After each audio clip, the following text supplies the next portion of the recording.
அனைவருக்கும் வணக்கம். இன்சைட் அவர் சீரீஸில் நாம் இன்றைக்கி பார்க்க போகிறது birth and death registration in India. இந்த பிறப்பு இறப்பு இந்த பதிவு சொல்லுவாங்க இல்லையா, ஸோ இது இந்தியாவில் எப்படி இருக்குது அப்படிங்கிறத நம்ம பார்க்க போகிறோம். இது ரொம்ப முக்கியமானதா அப்படின்னு கேட்கும்போது கட்டாயம் முக்கியமானதுங்க. ஏன்னா இந்த பிறப்பு இறப்பு பதிவு அப்படிங்கிறது ஒரு கவர்மெண்ட்டானது ஒரு பாலிசியை கொண்டு வருது, ஒரு நலத்திட்டங்களை கொண்டு வருது, ஒரு வெல்ஃபேர் ஸ்கீமை கொண்டு வருது அப்படின்னா மக்களுக்கு எவ்வளோ தேவைப்படும் அப்படிங்கிறது ஒரு கணக்கு வேணுமே இல்லையா. இப்போ வீட்டில் ஒரு 10 பேர் இருக்காங்க, 10 பேர் இருக்காங்கன்னு சொல்லிட்டு அம்மா என்ன பண்ணுவாங்க, ஆளுக்கு 2 தோசைன்னு சொல்லிட்டு 20 தோசை சுடுறாங்கன்னு வச்சுங்களேன். திடீர்னு ஒரு நாள் நம்ம 10 பேர் நினைப்போம், திடீர்னு ஒருத்தர் எக்ஸ்ட்ரா இருப்பாங்க. நம்ம 10 பேர் தானே கணக்கு வச்சோம், ஒருத்தர் வரவே இல்லையே, எப்படி இருந்து வந்தாங்க அப்படின்னு ஒரு அங்கே அந்த மிஸ்மேட்ச் ஆகும்போது, அந்த கால்குலேஷன் மிஸ்மேட்ச் ஆகும்போது ஒருத்தர் அங்கே பட்டினியாக இருக்கார் இல்லையா. ஸோ அதே போல் தான் கவர்மெண்ட் ஆனது ஒரு ஸ்கீம் கொண்டு வரும்பொழுது மக்கள் தொகை எவ்வளோ இருக்காங்க, பிறப்பு எவ்வளோ, எத்தனை மக்கள், பிறப்புனா என்ன, கொஞ்சம் மக்கள் வந்து அதிகமாக ஆட் ஆகுறாங்க, இருப்புனா என்ன, கொஞ்சம் பேர் வந்து ரிமூவ் ஆகுறாங்க இல்லையா. ஸோ மக்களுக்கு எவ்வளோ தேவை அப்படிங்கிறது அரசாங்கம் தெரிஞ்சுக்கணும். அப்படின்னா இந்த பிறப்பு இருப்பு அந்த பதிவுன்றது ரொம்ப முக்கியமானதுங்க. இப்போ கொரோனா வந்துச்சு, லாக்டவுன் சமயத்தில் இந்த வேக்சின்னா நமக்கு எவ்வளோ தேவை, இப்போ தமிழ்நாட்டுடைய மக்கள் தொகை என்னன்றதே தெரியாது. ஏன்னா நம்ம மக்கள் தொகை எடுக்கலை. லாஸ்ட்டாக கணக்கு எடுப்புன்னு சொல்கிறாங்க 7.5 கோடி 6.5 கோடி அப்படின்னு சொல்லிட்டு இருந்தாங்க. இப்போ என்ன கணக்குன்னே தெரியல. நாமளே குத்து மதிப்பாக வந்து 9 கோடி இருக்கும், 8 கோடி இருக்கும் அப்படின்ற மாதிரி சொல்லிட்டு இருக்கோம். அப்போது இந்த பிறப்பிறப்பு சதவீதம் அப்படிங்கிறது ரொம்ப முக்கியமானது இல்லையா.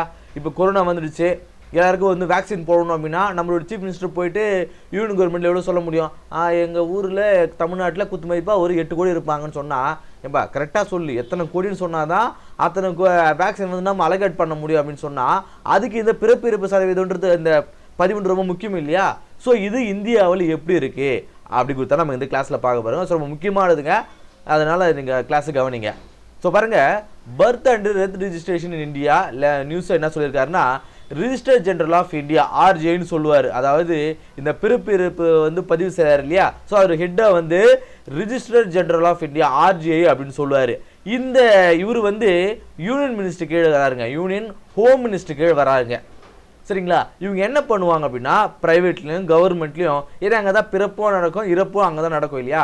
ஸோ இங்கே பிறப்பிறப்பு அந்த பதிவு அந்த ரிப்போர்ட் இருக்குது இல்லையா, அதை 21 நாளைக்குள்ளே நீங்கள் ரிஜிஸ்டர் பண்ணி ஆகணும் அப்படின்னு சொல்கிறாங்க. பாருங்கள், நிறைய ஹாஸ்பிட்டல்ஸ்லாம் என்ன பண்ணுறாங்களோ இது வந்து ஒழுங்காக வந்து ஃபாலோ பண்ண மாட்டேன்றாங்களாம். ஸோ அதுதான் வந்து அவர் குற்றமாக வந்து சொல்லியிருக்காரு. ஸோ இது மாதிரி வந்து நீங்கள் ஒழுங்காக செயல்பட மாட்டேன்றீங்க, ஸோ அதை பதிவு வந்து 21 நாளைக்குள்ளே பதிவு பண்ணுங்க அப்படின்ற மாதிரி ஒரு சர்க்குலரை வந்து அவர் கொடுத்துருக்காரு. ஸோ இது ஏன் வந்து கொடுத்துருக்காரு அப்படின்னு பார்க்கும்போது, ஆர்ஜேன்னு சொல்லக்கூடிய ரிஜிஸ்டர் ஜெனரல் ஆஃப் இந்தியா என்ன பண்ணுறது, ஒரு சர்க்குலரில் கடந்த மார்ச் 17ஆம் தேதி ஒரு விஷயம் சொல்லியிருக்காருங்க. என்னன்னா, இந்த 100% பிறப்பிறப்பு பதிவு இருக்குது இல்லையா, அதில் ஒரு 10% இன்னும் பேலன்ஸாகவே இருக்குன்றாங்க. ஒன்லி வந்து 90% மட்டும்தான் ரிஜிஸ்ட்ரேஷன் ஆகுது. நம்மளுடைய கோல் அப்படிங்கிறது 100% ரிஜிஸ்ட்ரேஷன் நடக்கணும், பிறப்பாக இருந்தாலும் இறப்பாக இருந்தாலும். ஆனால் 10% வந்து அதை ஃபாலோவே பண்ண மாட்டேன்றாங்க. நாம் இன்னும் வந்து 90% தான் அச்சீவ் பண்ணியிருக்கோம், இது நாம் ஃபுல்ஃபில் பண்ணணும் அப்படின்ற மாதிரி சொல்கிறாரு. கடந்த 2011 இதே மாதிரி ஒரு கணக்கெடுப்பு எடுத்திருக்காங்க. ஸோ அப்போ இருந்த நிலவரப்படி பார்க்கும்போது, ஸோ பிறப்பு சதவீதம் அப்படிங்கிறது 82.4%, இருப்பு பதிவு அப்படிங்கிறது 66.4% வந்து பதிவாயிருக்குங்க. இப்போ 100 பேர் பிறந்திருக்காங்க அப்படின்னா அதில் ஒரு 82 பேர் தான் பதிவு பண்ணியிருக்காங்க, 18 பேர் வந்து பதிவே பண்ணல. இதே இறந்துருக்காங்க அப்படின்னு பார்க்கும்போது ஒரு 64% பேர் தான் வந்து இருந்ததாக வந்து பதிவு பண்ணியிருக்காங்க. ஒரு 34% வந்து 34 பேர் வந்து பதிவே பண்ணலை. இப்படி இருக்குது கேப் வந்து இந்த அளவுக்கு இருக்குது. ஆனால் இதை நாம் 90% வந்து கொண்டு வந்துருக்குறோம். எப்போ பாருங்கள், 2025 ஒரு 15 வருஷத்தில் நாம் இன்க்ரீஸ் ஆகி வந்திருக்கோம். ஆனால் இது போதாது, நம்மளுடைய அச்சீவ் அப்படிங்கிறது 100% இருக்கணும் இல்லையா. ஸோ இது நம்ம அச்சீவ் பண்ணி ஆகணும் அப்படின்றாங்க. ஸோ இதுக்காக 2023 ஒரு அமெண்ட்மெண்ட் வந்து கொண்டு வந்திருக்காங்க. நாம் இன்னும் 100% வந்து அச்சீவ் பண்ணல இல்லையா, அதுக்காக registration of birth and death act அப்படிங்கிற ஒரு ஆக்டுங்க 1969 கொண்டு வந்தாங்க. இந்த ஆக்ட் வந்து 2023 அமெண்ட் பண்ணி அதை மேண்டட்டரி ஆக்கியிருக்காங்க. ஸோ பிறப்பிறப்பு பதிவு வந்து கட்டாயம் நீங்கள் செஞ்சு ஆகணும் அப்படிங்கிறது வந்து மேண்டட்டரி பண்ணியிருக்காங்க. ஸோ பாருங்கள், அண்டர் செக்ஷன் 23 கிளாஸ் 2 வந்து என்ன சொல்லியிருக்காங்கன்னா, ரிஜிஸ்டர்ஸ் பதிவு செய்வாங்க இல்லையா, அவங்க என்ன பண்ணுவாங்க, அது வந்து நெக்லெக்ட் பண்ணக்கூடாது. யாரெல்லாம் வந்து நெக்லெக்ட் பண்ணுறாங்களோ ஸோ அவங்களுக்குலாம் வந்து ஃபைன் வந்து கொடுப்போம். 50 ரூபாயிலேருந்து 1000 ரூபாய் வரைக்கும் ஃபைன் வந்து நீங்கள் கட்டாயம் செலுத்தி ஆகணும் அப்படின்றாங்க ரிஜிஸ்டர்ஸ். யாரெல்லாம் வந்து பதிவு பண்ணுறாங்களோ அவங்க பதிவு செய்ய நம்ம போயிட்டு அங்கே பதிவு பண்ணுறோன்னா யாரெல்லாம் பதிவு செய்ய முடியாது அப்படின்னு சொல்லி நெக்லெக்ட் பண்ணி அனுப்புகிறாங்களோ நமக்கு கிடையாது ஆஃபீஸர்ஸுக்கு அவங்களுக்கெல்லாம் வந்து ஃபைன் போடுவாங்க அப்படின்ற மாதிரி சொல்கிறாங்க. ஸோ 500 ரூபாய் 50 ரூபா 1000 ரூபாய்லாம் அவங்களுக்கு ஒரு பெரிய விஷயம் கிடையாது சரிங்களா. ஸோ அந்த மாதிரி வந்து ஃபைன் பண்ணுவோம் அப்படின்ற மாதிரி சொல்கிறாங்க. சரி, இப்போ தான் தெரியுது எதுக்காக ஒரு சில இடங்களில் ஒரு 3 மாதம் 4 மாதம் கழித்து ஒருத்தர் அப்ளை பண்ண போகிறாரு அப்படின்னா 1000 ரூபாய் கொடு 2000 ரூபாய் கொடு. நம்ம வந்து ஃபேக்டை தான் பேசிட்டு இருக்கோம், சமுதாயத்தில் நடக்கக்கூடிய விஷயங்களை தான் பேசிட்டு இருக்கோன்றதுனால அந்த அமௌண்ட் வந்து அவங்க வாங்குவாங்க. எனக்கு தெரிஞ்சலாம் கூட கொடுத்துருக்காங்கன்னு வச்சுங்களேன். இப்போ தான் புரியுது எதுக்காகன்னு. அந்த ஃபைன் வந்து அவங்களுக்கு கொடுக்குறாங்கன்றதுனால இந்த ஃபைன் எடுத்து அங்கே கட்டிடுவாங்க போல இருக்குது. சரி, அவங்களுக்கு ஒரு பயன்பாடுக்கும் இருக்கும், ஃபைனுக்கும் எக்ஸ்ட்ரா அவங்களுக்கும் அமௌண்ட்டுக்கும் வாங்கிக்கிறாங்கன்னு நினைக்கிறேன். சரி, ஸோ இந்த registration under civil registration system பாருங்கள், சிவில் ரிஜிஸ்ட்ரேஷன் சிஸ்டம் அப்படிங்கிற ஒரு சிஸ்டம்ங்க. இது யாருடைய கட்டுப்பாட்டில் இருக்குன்னு பார்க்கும்போது அது ரிஜிஸ்டர் ஜெனரல் ஆஃப் இந்தியா அவருடைய கட்டுப்பாடு தான் இந்த சிவில் ரிஜிஸ்ட்ரேஷன் சிஸ்டம். ஒன்றும் இல்லைங்க, ஒரு அட்டண்டன்ஸ் மாதிரிங்க. இப்போ நம்ம வீட்டில் நம்ம கவர்மெண்ட் ஆஃபீஸ் ஒரு ஸ்கூலில் வந்து எப்படி அட்மிஷன் போடுவோமோ அது மாதிரி ஒரு அட்மிஷன் தாங்க. இதுதாங்க ஒரு அட்மிஷன் ரிப்போர்ட் மாதிரிங்க. ஸோ இது வந்து ரிஜிஸ்டர் ஜெனரல் ஆஃப் இந்தியா அவருடைய கட்டுப்பாட்டில் இருக்குது. ஸோ இது எங்கே இருக்கும் அப்படின்னு பார்க்கும்போது கவர்மெண்ட் ஹாஸ்பிட்டலில் தான் வந்து இதை ரிஜிஸ்டராக வந்து செயல்படுங்க. ஒவ்வொரு ஊரில் இருக்கக்கூடிய கவர்மெண்ட் ஹாஸ்பிட்டல் தான் இது வந்து இந்த பிறப்பிறப்பு வந்து பதிவு செய்வாங்க அப்படின்றாங்க. ஸோ இவருடைய ரோல் என்ன அப்படின்னு பார்க்கும்போது இந்த ஆர்பிடி ஆக்ட், அதாவது register of birth and death ஆக்ட்னு சொல்லுவாங்க இல்லையா. ஸோ என்ன பண்ணால் ஆர்ஜிஐக்கு வந்து சில பவர்ஸ் வந்து கொடுக்கும். இது மாதிரி ஸ்டேட் கவர்மெண்ட்டால் அப்பாயிண்ட் பண்ணக்கூடிய சீஃப் ரிஜிஸ்டர்ஸ் ஒவ்வொரு ஸ்டேட்டுக்கு இருப்பாங்க இல்லையா. ஸோ அவங்களோட சேர்ந்து என்ன கோஆர்டினேட் பண்ணி இதை வந்து அவங்க செய்வாங்களாம்.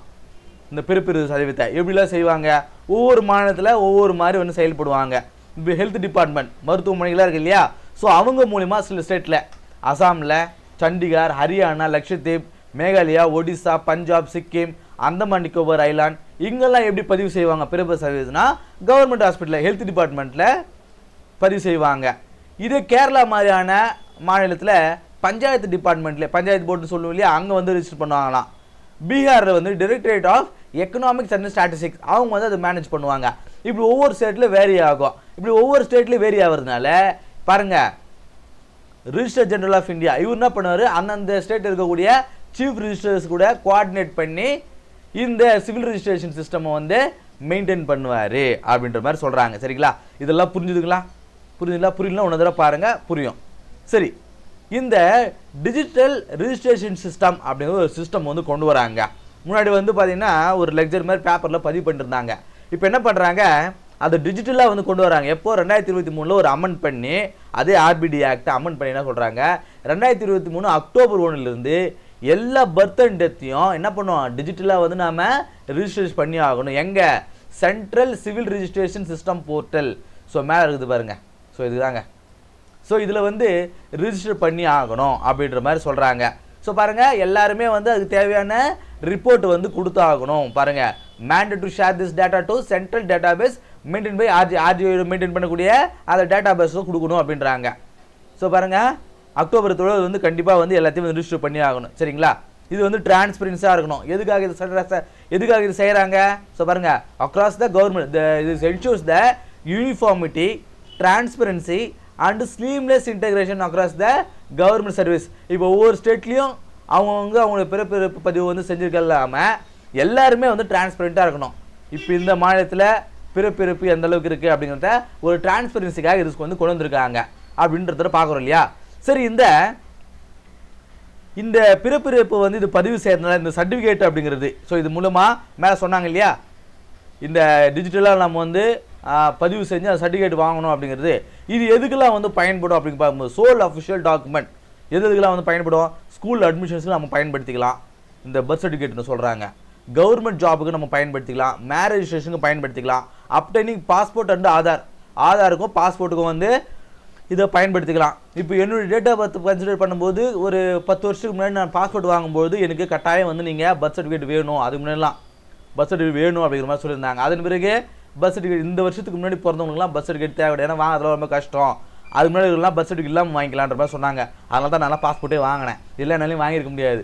நாங்கள் நிறைய கோர்ட்டுக்கெல்லாம் போயிட்டு, உங்களுக்கு தெரியும் அது ஒரு ப்ரொசீஜர் என்னன்னு சொல்லிட்டு, எனக்கு அப்போ சின்ன வயசில் வாங்கி வைக்காததுனால கோர்ட்டுக்கு போயிட்டு அப்புறம் வந்து பேப்பரில் ஆடு கொடுத்து அது வர நேரத்தில் வந்து ஜட்ஜ் அவர்களுக்கு வந்து அவங்களுக்கு டெலிவரி டைம் எடுத்தனால அவங்க ஒரு 6 மாதம் லீவ் எடுத்துகிட்டு போயிட்டாங்க. இப்படி லாங்காக போயிட்டே இருந்தது. அதுக்குள்ளே இந்த மாதிரி ஒரு ஜியோ வந்ததுக்கப்புறம் எனக்குலாம் பஸ் சர்டிஃபிகேட் வேணும், உடனே போய் வாங்கிட்டு வந்துட்டேன். இப்போ எல்லாருக்குமே வந்து கட்டாயம் பர்த் சர்டிஃபிகேட் வேணுன்ற மாதிரி சொல்லியிருக்காங்க இல்லையா. ஸோ இதுக்காக நம்ம இந்த பர்த் சர்டிஃபிகேட் வாங்கி யூஸ் பண்ணிக்கலாம். சரி, integration with national data base. So இப்படி இந்த டேட்டா பேஸ் இந்த மேலே கூடிய பிறப்பிறப்பு சதவீதத்தை பயன்படுத்துகிறாங்க இல்லையா. ஸோ இது எதுக்கெல்லாம் வந்து பயன்படுத்தும் அப்படின்னு பார்க்கும்போது will be used update the key records. எதுக்கெல்லாம்? National and state population register. ஒவ்வொரு நேஷனல் பாப்புலேஷனையும் ஸ்டேட் பாப்புலேஷன் ரிஜிஸ்டர்ஸையும் இதை வச்சு நம்ம பயன்படுத்திக்கலாம், அப்டேட் பண்ணிக்கலாம். அதுமாதிரி ரேஷன் கார்டில் அப்டேட் பண்ணிக்கலாம், யூஸ் பண்ணிக்கலாம். ப்ராப்பர்ட்டி ரிஜிஸ்ட்ரேஷனுக்கு நம்ம பயன்படுத்திக்கலாம். எலக்ட்ரல் ரோல்ஸுக்கு நம்ம இதை பயன்படுத்திக்கலாம். ஏன்னா ஒரு 10 வருஷத்துக்கு முன்னாடி சென்செக்ஸ் இருக்கணும். இப்போ 2013 எடுத்துட்டு இன்ன வரைக்கும் நம்ம எடுக்கல இல்லையா. ஸோ இருந்தாலும் நாம் இந்த மாதிரியான இந்த பிறப்பிறப்பு பதிவு வச்சு தான் மக்கள் இவ்வளோ பேர் இருக்காங்க அப்படிங்கிறத நம்மளால் ஐடென்டிஃபை பண்ணிக்க முடியுது. ஸோ இதுக்கெல்லாம் வந்து ரொம்ப முக்கியமானது இது. சரி, இப்போ இது ஏன் இவர் முக்கியமாக சொல்லியிருக்காரு, ஆர்ஜிஐ ஏன் இது வந்து ரொம்ப முக்கியமாக சொல்லியிருக்காரு? இப்போது ஆல்ரெடி வந்து எல்லாரும் பிறப்பு இது வந்து பதிவு பண்ணிருக்காங்க. இருந்தாலும் இந்த 10% வந்து குறைவாக இருக்குது இல்லையா. இது என்ன காரணமாக அவர் சொல்கிறாரு, ஏன் அதை வந்து கட்டாயப்படுத்துறாரு? மேலே பார்த்துருப்போம், இந்த ஃபைன் அமௌண்ட் அப்படிங்கிறது யார் ரிஜிஸ்டர் பண்ணுறாங்களோ, இப்போ நாம் போய் ஒரு கவர்மெண்ட் ரிஜிஸ்டர் பண்ணுறோம் அப்படின்னா நம்ம லேட்டாக பண்ணுறோம்னா நமக்கு ஃபைன் கிடையாது, அவங்களுக்கு தான் ஃபைன் அப்படிங்கிற மாதிரி சொல்லியிருக்காரு. இது ஏன் அவர் சொல்லியிருக்காரு அப்படின்னு பார்க்கும்போது அதுக்கான ரீசன் சொல்கிறாரு பாருங்க. டிலேடு ரிஜிஸ்ட்ரேஷன் போய் ஹாஸ்பிட்டலில் என்ன சொல்கிறாங்களா, ஃபேமிலி மெம்பர்ஸாக வரட்டும், அவங்களாம் வந்து அப்ரோச் பண்ணி கேட்டால் கொடுப்போம், இல்லைன்னா நம்ம கொடுக்க வேணான்ட்டு ஹாஸ்பிட்டலே வந்து சொல்கிறாங்களாம். அதே போல் நன் கம்ப்ளைண்ட்ஸ் பை ப்ரைவேட் ஹாஸ்பிட்டல் பண்ணுறாங்க, அதை பற்றி கண்டுக்கிறதே கிடையாதான். அவங்களாம் வந்து இதை பற்றி ஸ்டெப் எடுக்க மாட்டேன்றாங்களாம். எதுக்கு அதெல்லாம் வந்து டைம் வேஸ்ட் பண்ணிங்கன்னு சொல்லிட்டு அவங்க விட்டுடுறாங்களாம். அது பிறகு lack of citizen friendly services. இப்போ நாம் போயிட்டு ஒரு கவர்மெண்ட் ஹாஸ்பிட்டல் இது மாதிரி ரிஜிஸ்டர் பண்ண போகிறோம் அப்படின்னா நம்மளை அவங்க ஒரு ஃப்ரெண்ட்லினஸோடு வந்து அப்ரோச் பண்ண மாட்டேன்றாங்க. என்ன இப்போ ஒரு 4 மாதம் கழிச்சு வா, நான் 3 மாதம் கழிச்சு வா, நம்ம ஃபேஸ் பண்ணுறோமா இல்லையா அந்த ப்ராப்ளம்ஸை. இந்த மாதிரியான ப்ராப்ளம்ஸ்லாம் என்ன பண்ணுறாங்க, எதுக்கு போய் ரிஜிஸ்ட்ரேஷன் பண்ணோம், வேணாம் விடு அப்படின்ற மாதிரி மக்கள் வந்து இவங்களுடைய அப்ரோச்சினால போயிடுறாங்க. இப்போ எங்கள் சித்தி பொண்ணுக்கு ஒரு ஹாஸ்பிட்டலில் போயிட்டுங்க, ஒரு டெலிவரி டைமுங்க, நீங்கள் பாருங்கள், டெலிவரி சமயத்தில் அவங்க துடிச்சிட்டு இருக்காங்க. அது அந்த பயம் இருக்கும். ஒரு முதல் பிரசவம் அப்போது அங்கே நர்ஸு வந்து அவங்கள அடிக்கிறாங்க. அவங்க சொல்லிட்டு அழறாங்க. சரி, இது ஒரு காமன், என்ன பண்ணுறது, நம்ம ஸ்டெப் எடுக்க முடியாது. இப்போ நம்ம ஏதாவது அங்கே எதிர்த்து கேட்டோம் அப்படின்னா குழந்தையில் ஏதாவது அவங்க பழி வாங்குவோன்றதுக்காகவே எல்லாரும் அமைதியாகிடுறாங்க. ஸோ இந்த மாதிரி ஒரு ஃப்ரெண்ட்லினஸோட ஒரு ஹாஸ்பிட்டல் இருக்குது. அதனால இதுக்கே இவ்வளோ பிரச்சனை பண்ணுறாங்க. இந்த ரிஜிஸ்ட்ரேஷன்லாம் போனால் இன்னும் என்ன பிரச்சனை பண்ணுவாங்கன்றதுனால அதை போகவே மாட்டேன்றாங்க. ஸோ பாருங்கள், இதனால் என்ன சொல்கிறாருன்னா பாருங்கள், ஐடியிலே வந்து ஒரு 7 நாளைக்குள்ளவே நாம் அதை ரிஜிஸ்டர் பண்ணியாக இருக்கணும் அப்படின்ற மாதிரி அதை சொல்லிடுறாங்க. சரிங்களா. சரி, இப்போது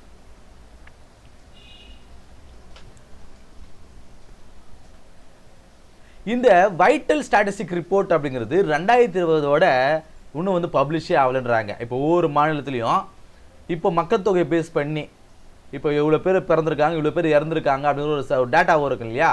அந்த டேட்டா அப்படிங்கிறது 2020 பெரும்பாலான ஸ்டேட்ஸ் வந்து பப்ளிஷ் பண்ணாமல் இருக்காங்க. காரணம் என்ன, கோவிட்னால நிறைய ப்ராசஸ் இருந்ததுனால, நிறைய வேலைபளுங்கள் இருந்ததுனால, அந்தந்த வேலைகள் அங்கே ஸ்டாப் ஆனதுனால அந்த விஷயங்கள் வந்து அந்த ரிப்போர்ட் வந்து இன்னும் வராமல் இருக்குது. பல மாநிலங்களில் அப்படியே தேக்க நிலையிலே இருக்குது அப்படின்னு மாதிரி சொல்கிறாங்க. இது என்ன ஆகுது, இது இந்த வைட்டல் ஸ்டாட்டிஸ்டிக் இந்த ரிப்போர்ட் தான் என்ன ஆகுனா, பாருங்கள், which provides key to national data of infant mortality, still birth, death and இதெல்லாம் வந்து ஒரு நாட்டுக்குள்ள குழந்தைகளுடைய பிறப்பு சதவீதம் எந்த அளவு இருக்குது, இறப்பு சதவீதம் எந்த அளவு இருக்குது. ஸோ இதெல்லாம் வந்து கணக்கெடுப்பு, இதன் மூலமாக தான் நம்மளால் தெரிஞ்சிக்க முடியும், ஒரு பிளானிங் பண்ண முடியும். இந்த ரிப்போர்ட் வந்து இன்னும் வந்து 2020 வராமல் இருக்குது அப்படின்ற மாதிரி சொல்கிறாங்க. ஸோ இந்த ரிப்போர்ட் எதுக்காக முக்கியம்? ஸோ பாருங்கள், வேரியஸ் வெல்ஃபேர் ஸ்கீம்ஸ், பெரும்பாலான வெல்ஃபேர் ஸ்கீம்ஸுக்கு இது பயன்படும். மக்கள் நலத்திட்டங்களுக்கு இந்த ரிப்போர்ட் வச்சு தான் அவங்க பயன்படுத்துவாங்க.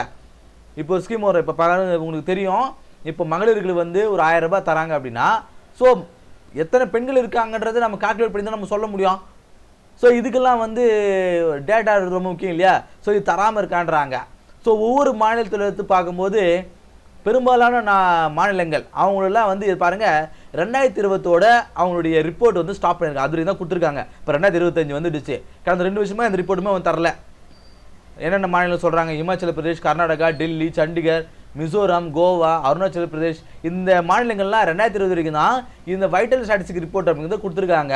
கேரளா வந்து லாஸ்ட்டாக 2021 கொடுத்துருக்காங்க. மிசோரம் அப்படிங்கிற ஒரு ஸ்டேட் மட்டும் தான் 2023 வரைக்கும் கொடுத்துருக்காங்க. மற்ற மாநிலங்கள்லாம் பாருங்கள் லாஸ்ட்டாக இது வரைக்கும் கொடுக்காம மாநிலமாகவே இருக்காங்கன்றாங்க.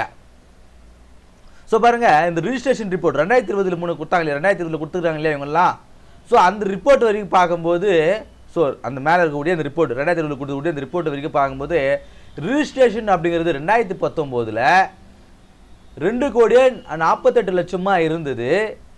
2020 2,42,00,000 வந்து குறைஞ்சிருக்குதுங்க. ஸோ பாருங்கள் 2.4% வந்து குறைஞ்சிருக்கு.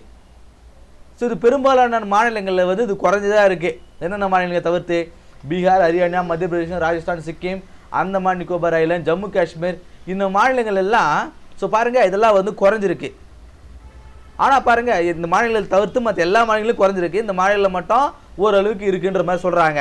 இதில் என்னன்னு பார்க்கும்போது பிறப்பை விட இறப்பு தான் அதிகமாக வந்து ரிஜிஸ்ட்ரேஷன் பண்ணுறாங்களாம். பாருங்கள் 76 லட்சம் 2019 76 லட்சமாக இருந்தது, 2020 81 லட்சமாக இருக்குது. ஸோ பிறப்பு ரிஜிஸ்டர் பண்ணுறாங்களோ இல்லையோ கட்டாயம் போய்ட்டு இறப்பு வந்து ரிஜிஸ்டர் பண்ணிடுறாங்க அப்படின்ற மாதிரி இந்த வைட்டல் ரிப்போர்ட் 2020 வெளியிட்ட இந்த வைட்டல் ரிப்போர்ட் வந்து சொல்லுதுங்க. சரிங்களா? இந்த கிளாஸில் இந்த பர்த் அண்ட் டெத் ரிஜிஸ்ட்ரேஷன் பற்றி நாம் பார்த்தோம். இந்த கிளாஸ் சில பேருக்கு வந்து கொஞ்சம் போராக இருக்கிற மாதிரி தான் வந்து தோணும், என்ன ஒரு இன்ட்ரெஸ்டிங்காக இல்லாத மாதிரியே இருக்குது அப்படின்ற மாதிரி தோணும். நான் சொன்ன விஷயங்களை கருத்தில் கொண்டு இந்த பிடிஎஃப் வந்து நம்மளோட டெலிகிராம் சேனலில் கொடுக்குறேன். நீங்கள் ஒரு வாட்டி அப்படியே படித்து பாருங்கள், உங்களுக்கு நல்லா புரியும். நான் சொன்னது புரியல அப்படின்னா இது ஒரு தடவை படித்து பாருங்கள், உங்களுக்கு இன்னும் நல்லா புரியும். இப்போது ப்ராக்டிஸ் கொஷினுங்க, நடத்துகிற கிளாஸ் வச்சு ப்ராக்டிஸ் கொஷின். உங்களுக்கு புரியவே அப்படின்னா வந்து கோவப்படாதீங்க. ஸோ பாருங்கள், according to the recent directive by registrar general of India, RG இருக்கார் இல்லையா, within how many days must birth and death be reported by the hospital. எத்தனை நாளைக்குள்ள ரீசெண்டாக அவர் சொன்னக்கூடிய ஆர்ஜிஐ வெளியிட்ட அந்த நோட்டீஸ் பிரகாரம் எத்தனை நாளைக்குள்ள ஒரு ஹாஸ்பிட்டலானது பர்த் அண்ட் டெத் ரிப்போர்ட் வந்து சப்மிட் பண்ணணும்? 7 நாளா, 14 நாளா, 21 நாளா, 30 நாளா?